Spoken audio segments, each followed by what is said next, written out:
most expensive mistakes in San Francisco, and they're still trying to fix it. 58-story, 645-foot glass monolith in the heart of San Francisco is physically tipping over. The Millennium Tower is now tilting more than 29 inches at the northwest corner. They've already installed 18 piles to bedrock, and the city now says that's enough. But there is a chance it could all come crashing down. This isn't a conspiracy theory. This isn't a slow-motion prediction for the next century. This is the Millennium Tower, a $750 million luxury skyscraper that was marketed as the ultimate achievement in West Coast living. Today, it is known by a different name, the Leaning Tower of San Francisco. The famous Leaning Tower of Pisa took 200 years to become a tourist attraction. The Millennium Tower achieved the same infamy in under a decade. Imagine paying $13 million for a grand penthouse, only to find out your building is sinking into the mud at a rate of 2 inches per year. Imagine waking up to find the sewage in your kitchen sink is backing up because the building's tilt has rendered the plumbing useless. 18 inches of vertical sinking, 28 inches of tilt at the roofline, and a $100 million fix that actually made the sinking worse. The numbers are catastrophic. The engineering is a disaster, and for the families trapped inside, the equity they spent a lifetime building is evaporating in real time.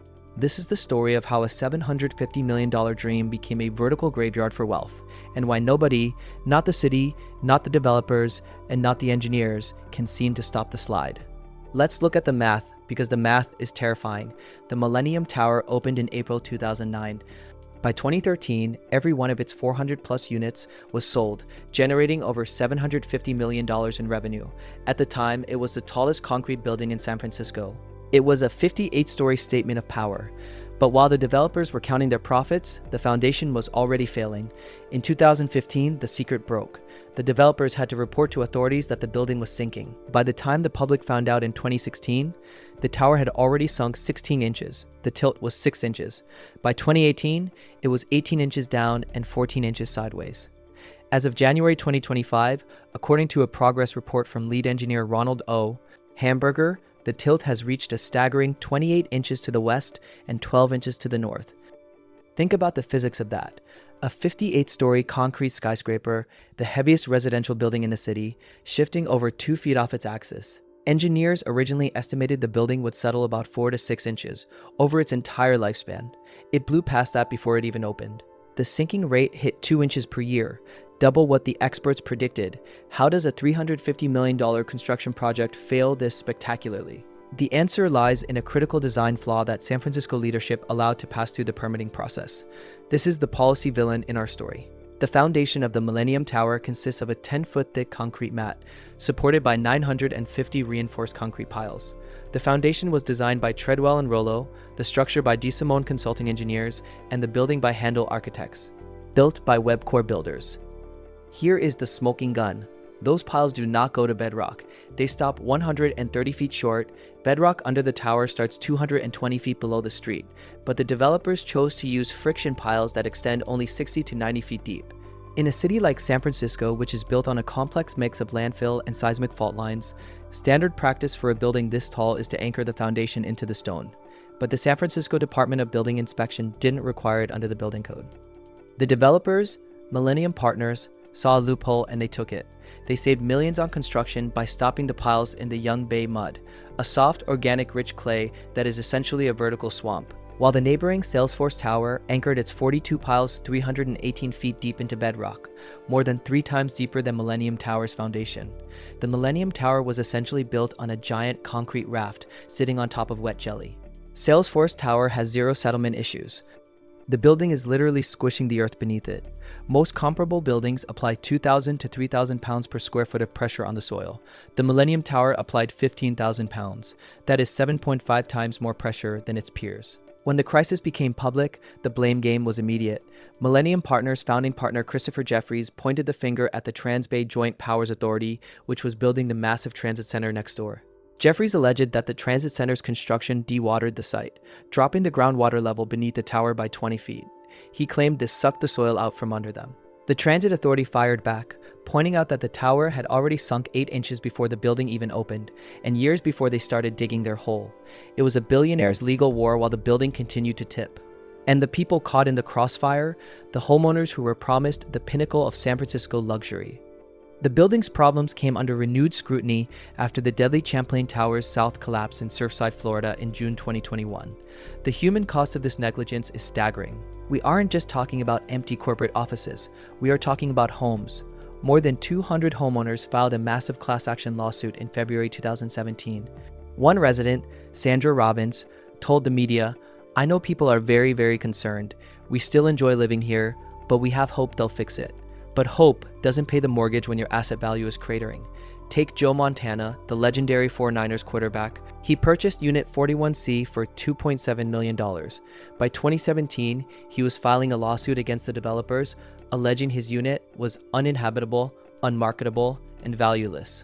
Montana had promoted the building in exchange for residency, and now he found himself potentially liable to others he had influenced. He eventually offloaded the unit to Giants outfielder Hunter Pence for $1.65 million, a massive loss on what was supposed to be a blue-chip investment.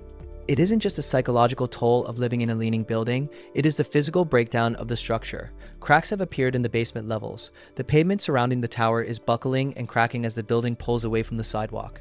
Residents have reported frequent drainage issues.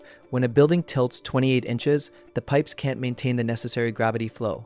In 2020, they finally announced The Fix, a $100 million project to drill 52 new piles down to bedrock. Engineers described it as putting a bumper jack next to a flat tire. But in January 2022, The Fix became the disaster. During the drilling process, monitoring showed that the building started tilting even faster. The vibration and soil removal were accelerating the very collapse they were trying to prevent. The project was paused. The plan was scrapped and redesigned. They slashed the scope from 52 piles down to just 18. By the time the load was finally transferred to those 18 piles in June 2023, the cost had hit $100 million. And guess who paid for it? The residents. Homeowners were hit with a $6.8 million bill to pay for a repair project that only partially stabilized the structure. Let's look at the real estate slaughter, because this is where the doom and data really hits home. If you are a homeowner in the Millennium Tower, you have watched your equity evaporate in real time. Before the scandal, units were selling for 2 to 3 times their original purchase price. Today, the market is a graveyard. In July 2024, a unit that previously sold for $1.1 million was listed for just $649,000. That is a 41% collapse. A 2-bedroom unit that went for $1.5 million in 2015 was recently listed for $800,000, a 47% drop.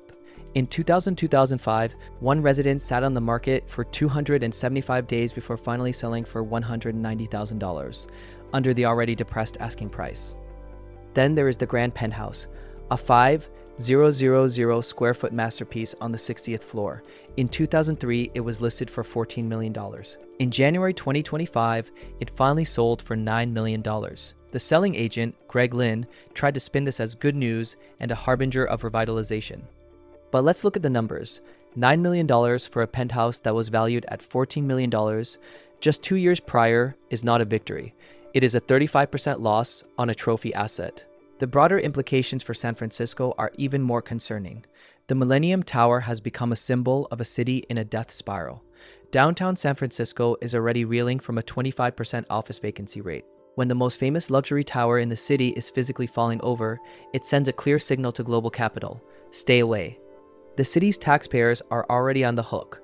Up to $15.7 million in public funds has already been spent just on lawyer fees to defend the transit authority. That is your tax dollars being used to fight a legal war over a building that was built on a flawed design because the building department didn't do its job.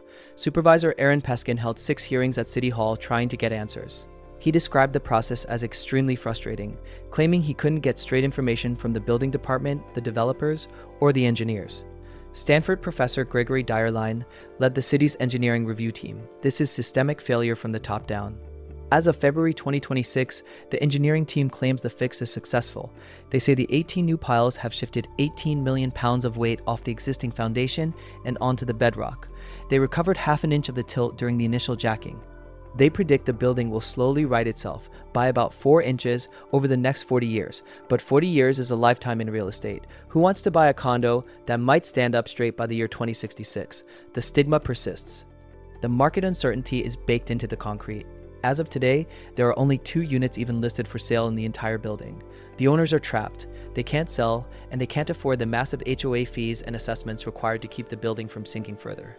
The Millennium Tower is a monument to what happens when corporate greed meets regulatory failure. It is what happens when you build the heaviest concrete structure in the city on a bed of mud, because the law didn't say you couldn't. It is a cautionary tale for every real estate investor in the country. Just because a building is tall, shiny, and expensive doesn't mean it's built on bedrock. The Leaning Tower of San Francisco is another piece of the California dream ready to vanish. Another vertical graveyard for the wealth of tech barons and venture capitalists.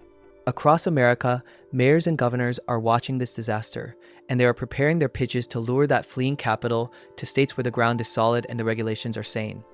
The question is no longer whether the Millennium Tower will sink. The question is how many other high-rises in San Francisco are one groundwater shift away from a 28-inch tilt. How many other buildings are sitting on foundations of sand? The numbers don't lie.